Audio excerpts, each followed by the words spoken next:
आइए पढ़ते हैं chapter 1, many many lives many master book का। पहली बार जब मैं कैथरीन को देखा तो वो एक चमकीले लाल रंग की पोशाक पहनी हुई थी और मेरे प्रतीक्षा कक्ष में एक पत्रिका और पन्नों को घबराहट से पलट रही थी।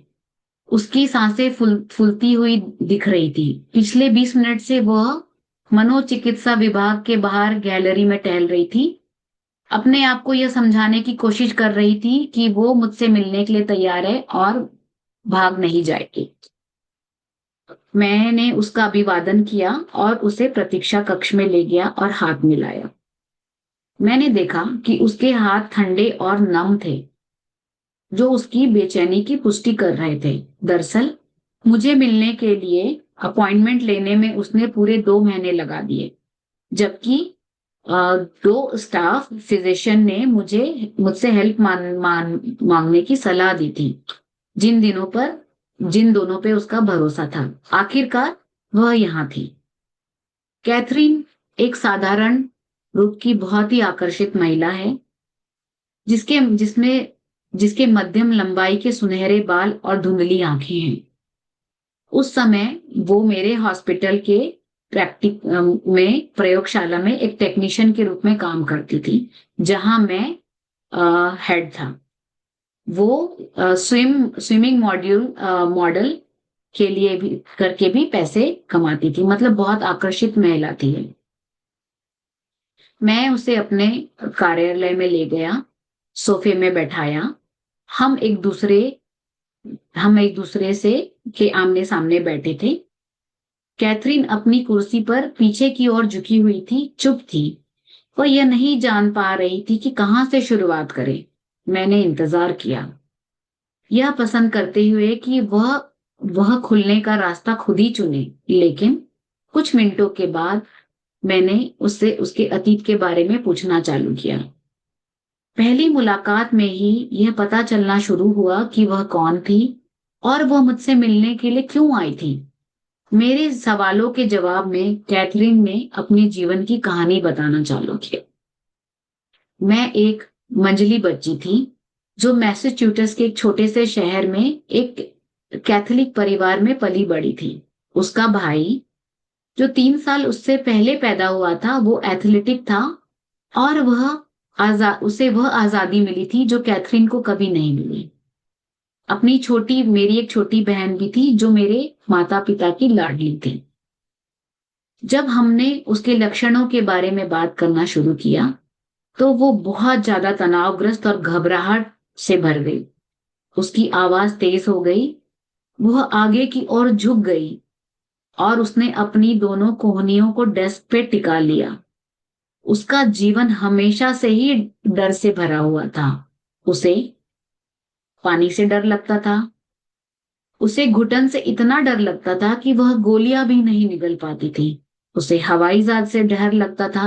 उसे अंधेरे से डर लगता था और उसे मरने का भी डर लगता था।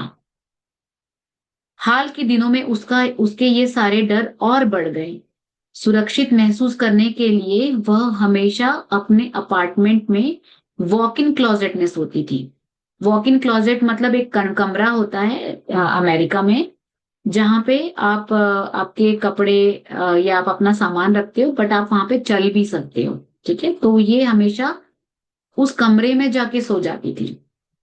सोने में असक्षम होने होने की वजह से पहले के 2-3 घंटे वो इंसोम्निया में की समस्या से ग्रसित रहती थी। अनिद्रा, जब सोने जा रही है तो 2 घंटे पहले से उसको इंसोम्निया, मुझे नींद नहीं आएगी ऐसा लगता है। एक बार सो जाने के बाद वह हल्की और अनियमित नींद में सोती थी, बार बार जगती थी। बुरे सपने और नींद में बुरे सपने और नींद में चलने की घटना जो उसके बचपन में परेशान करती थी, वो वापस आ रही थी। मतलब इस दौरान जब डॉक्टर ब्रायन विस कैथरीन के साथ बातें कर रहे थे, तो बचपन में उसको नींद में चलने की बीमारी थी जो फिर से वापस आ रही थी, तो ये बहुत डरी हुई थी उस चीज से। जैसे जैसे उसका डर और लक्षण आगे बढ़ रहा था, वो और अधिक उदास होती जा रही थी। जैसे जैसे कैथरीन बात करती गई, मैं महसूस कर रहा था कि वह कितनी गहरी पीड़ा में है। पिछले कुछ सालों में मैंने कैथरीन जैसे कई रोगियों को उनके डर की पीड़ा से निपटने में मदद की थी, और मुझे विश्वास था कि मैं कैथरीन की भी मदद कर सकता हूँ। मैंने तय किया कि हम उसके बचपन में जाके उसकी समस्याओं का जो मूल सूत्र है उसको तलाश करेंगे। आमतौर पर इस तरह की अंतर्दृष्टि चिंता को कम करने में ये मदद करता है। यदि आवश्यक हो तो मैं गोलियों का सहारा लूंगा, पर और मैं उसे अधिक आरामदायक बनाने के लिए कुछ चिंता रोगी दवाएं भी दूंगा। कैथरीन के लक्षण के लिए यह मानक पाठ्य पुस्तक उपचार था, मतलब जो पहले से चलता आ रहा था, जो बुक्स में लिखा था, जो इन्होंने पढ़ा हुआ था, मैं वो उपचार करूंगा, वो कह रहे थे, मतलब वो सोच रहे थे। और मैं कभी भी गंभीर भय और चिंताओं के इलाज के लिए ट्रैंकुलाइजर या कोई ऐसी दवाएं, जो कि जैसे कि ड्रग्स होता है, उसको उपयोग करने में संकोच नहीं करता। मतलब कि अगर जरूरत पड़े तो वो ये दवाएं भी यूज करते थे। अब मैं इन दवाओं का उपयोग बहुत कम करता हूं, और केवल अस्थायी रूप से करता हूं, बल्कि कहूंगा शायद ही करता हूं। कोई भी दवा इन लक्षणों की वास्तविक जड़ों तक नहीं पहुंच सकती। ये उनके अब के विचार हैं। कैथरीन और उसके जैसे अन्य लोगों के साथ मेरे अनुभव ने मुझे यह साबित कर दिया है। अब मुझे पता है कि लक्षणों को दबाने या छिपाने से नहीं, बल्कि इलाज करने से ही इसका समाधान हो सकता है। ठीक है। पहले सेशन के दौरान मैं उसे धीरे धीरे उसके बचपन में वापस लाने की कोशिश करता रहा, क्योंकि कैथरीन को अपने शुरुआती वर्षों की आश्चर्यजनक रूप से कुछ घटनाएं याद थी। इसलिए मैंने यह मानसिक रूप से यह नोट किया कि इस दमन पर काबू करने के लिए सम्मोहन चिकित्सा को एक संभावित शॉर्टकट माना जाए। वह अपने बचपन के किसी भी ऐसे दर्दनाक पल को याद नहीं कर पा रही थी जो उसके जीवन में भय की महामारी को स्पष्ट कर सके। तो पहले सेशन में डॉक्टर ब्रायन वेज ने कैथरीन से कहा कि हिप्नोटाइज करके मैं तुम्हें अब तुम्हारे बचपन पे ले जाऊंगा। बट बचपन में उसको, जब वो हिप्नोटाइज करके उसको बचपन में ले गए, तो उसको एक भी चीजें ऐसी नहीं समझ में आई जो उसके इतने सारे जो भी डर थे, पानी का डर, मरने का डर, हवा का डर, जो जो उभर के आ रहे थे, जिसकी वजह से जो ये बता सके कि उसको इतना डर क्यों है, जो अभी तक डॉक्टर ब्रायन विस अपने दूसरे पेशेंट्स पे करते आ रहे थे, और वो ठीक हो रहे थे। ठीक है। जब उसने याद करने के लिए अपने दिमाग पे जोर डाला, तो अलग अलग स्मृति के टुकड़े उभर कर सामने आए।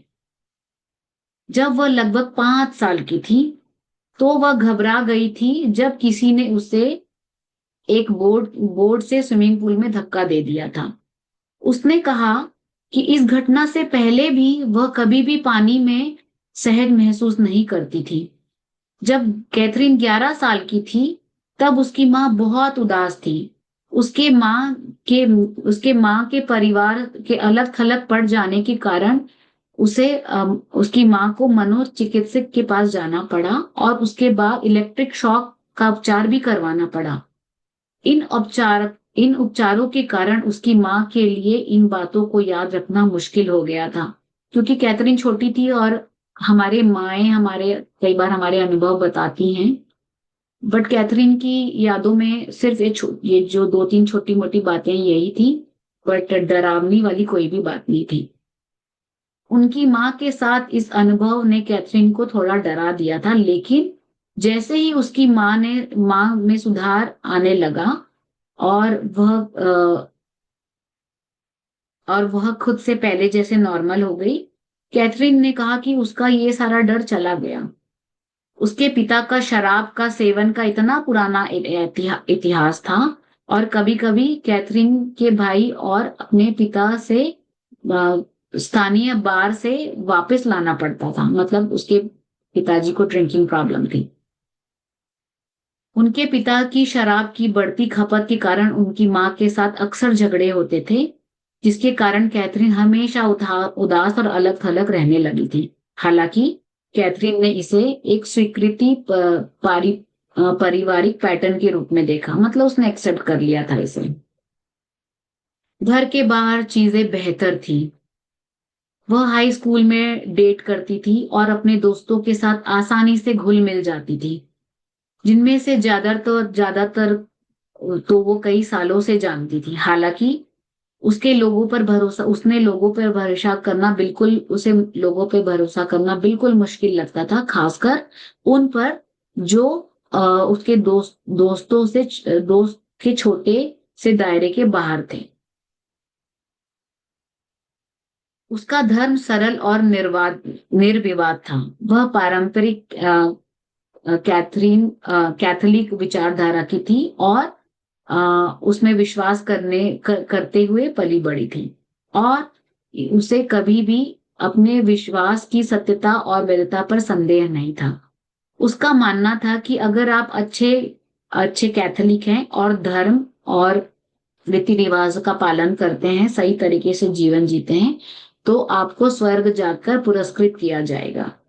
यदि नहीं तो आपको नरक से मुक्ति मिलेगी।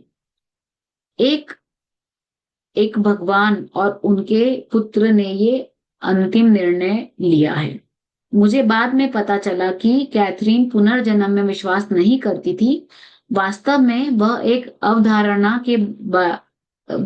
अवधारणा के बारे में बहुत कम जानती थी। हालांकि उसने हिंदुओं के बारे में बहुत कम पढ़ा था। पुनर्जन्म, उसके पालन पोषण और समझ से विपरीत यह सिर्फ एक विचार था।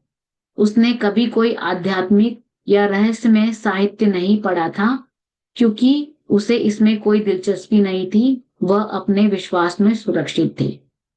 मतलब वो जो भी बचपन से सुनते आ रही थी, पढ़ते आ रही थी, वो उसी को सच मानती थी और उसी को विश्वास करती थी।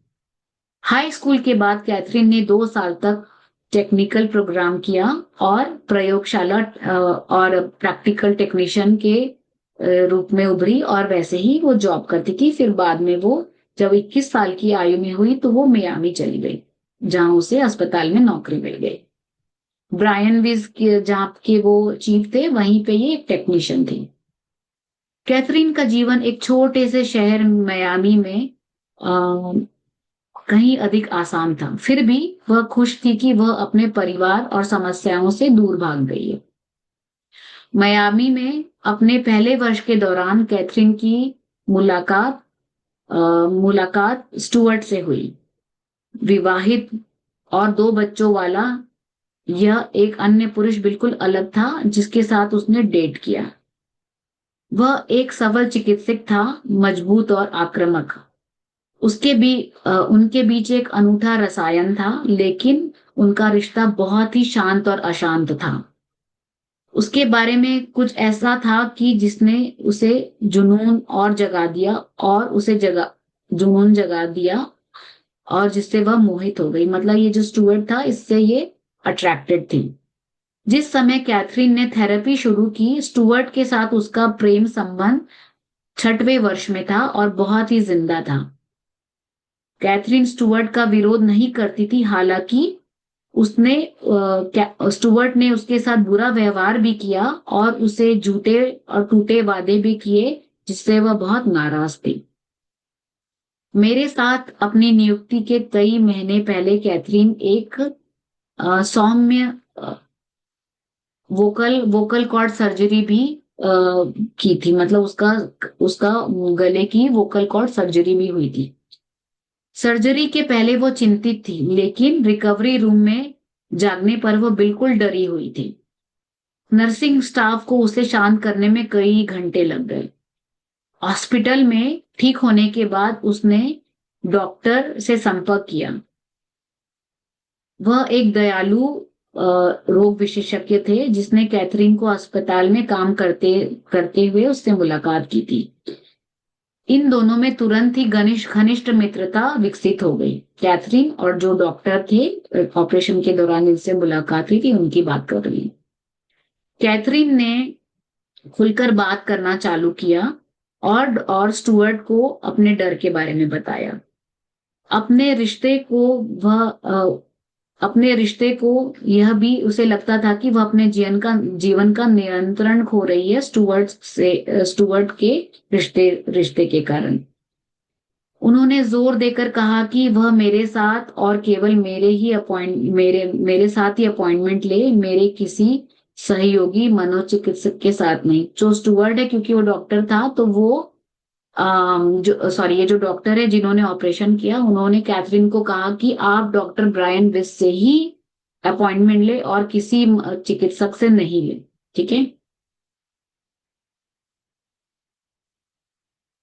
जब जब मुझे इस रेफरल के बारे में बताने के लिए फोन किया गया, तो उन्होंने समझाया कि किसी कारण से उन्हें लगा कि केवल मैं ही कैथरीन को सही मायने में समझ सकता हूँ। भले ही यह मनोचिकित्सक भले ही कोई अन्य मनोचिकित्सक के पास जाने के लिए वो उत्सुक हो। हालांकि कैथरीन ने मुझे फोन नहीं किया। जब डॉक्टर ने उन्हें कैथरीन को कहा कि आप डॉक्टर ब्रायन विस से ही बातें कर चिकित्सा उपचार कराएं, तो उसके बाद भी कैथरीन ने इन्हें फोन नहीं किया। ठीक है। 8 महीने बीत गए। मनोचिकित्सक विभाग के प्रमुख के रूप में अपनी व्यस्त प्रैक्टिस के दौरान मैं इस रेफरेंस के बारे में बिल्कुल भूल गया। कैथरीन का डर और भय और बढ़ गया। सर्जरी के प्रमुख डॉक्टर फ्रैंक के से फ्रैंक कैथरीन को कई सालों से जानते थे, और जब भी वह प्रयोगशाला में जाते थे और देखते थे वो वहां काम करती थी, और अक्सर उससे मजाक करते थे। उन्होंने उसकी हाल ही एक मिनट उन्होंने हाल ही में उसकी नाखुशी को नोटिस किया था और उसे तनाव है ये महसूस किया था। कई बार वह उनसे कुछ कहना चाहती थी, लेकिन वो झिझकती थी। एक दोपहर फ्रैंक व्यवखान देखने के लिए एक छोटे दूर दराज के हॉस्पिटल की ओर जा रहे थे। रास्ते में उन्होंने कैथरीन को अपने घर की ओर जाते देखा, और जो उनके हॉस्पिटल के करीब था, और उन्हें आवेग में उसे सड़क के किनारे आने का इशारा किया। डॉक्टर ने कहा, मैं जानता हूं कि तुम अभी भी डॉक्टर विस को नहीं मिली हो। उन्होंने खिड़की से चिल्लाया, अब और देरी नहीं। हालांकि सर्जन अक्सर आवेग में काम करते हैं, यहाँ तक कि फ्रैंक भी आश्चर्यचकित थे कि उन्होंने कितने जोर से आवाज लगाई थी।